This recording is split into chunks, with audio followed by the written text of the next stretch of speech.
Hi, I'm Mark Dodd from Pacific Grow, and I'm here with Adam York of Jacksonville, Illinois.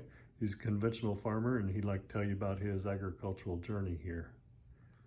Okay, so why we decided to get away from conventional and go more the regenerative route is a couple different things. We were using high rates of anhydrous, doing a lot of corn on corn, no rotations, using GMO crops, using high rates of potash, DAP, and over time we're noticing that our soils were just degrading. I mean, you can almost see it, when we were out there either spreading anhydrous or, massively tilling some of the soils. And my brother and I just kind of woke up one day and decided, hey, we need to do something different. And we started using the biologicals, started using some cover crops, starting using different agriculture inputs, and things have changed an awful lot with bringing the worm population back to our soils. The cost of production down. We're all non-GMO for the most part. Now we've gotten away from anhydrous, and profitability has increased tremendously since we've made that change. Do you see any differences in your weed populations or how the soil functions? Yes, so before, a lot of people around this area were fighting a lot of water hemp.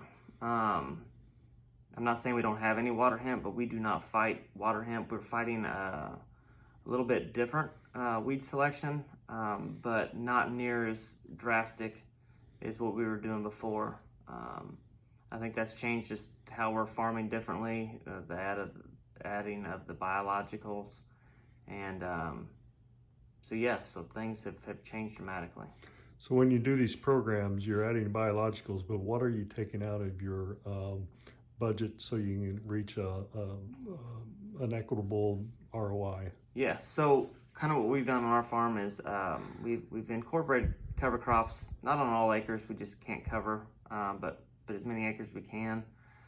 We have eliminated anhydrous, so we were able to grow non-GMO crops, which are obviously a lot cheaper.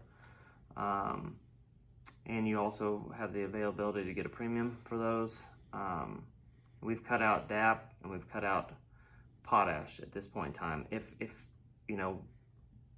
If you do need some sort of fertilizer on certain fields, that there's different methods to use other than maybe the DAP and the potash. And we've probably slimmed somewhere between $100 to $150 an acre off the top. So how's your yields? Are you everybody's trying to get these high yields, but it's not always about high yields, it's about return on investment. Yeah, it's always about the ROI. That's exactly what it's about. And we have not dropped in yields. Yields have stayed pretty status quo.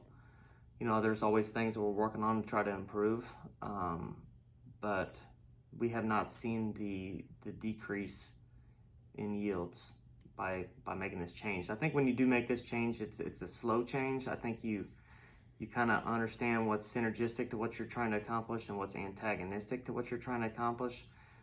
They're all tools, and sometimes you need to use certain tools that you don't maybe necessarily want to, but at the end of the day, trying to cut some of these things that are negative effects to the soil is kind of how we went about this. Okay, thanks, Adam. We'll try to do video number 2 in just a little bit. Thanks. Sounds good.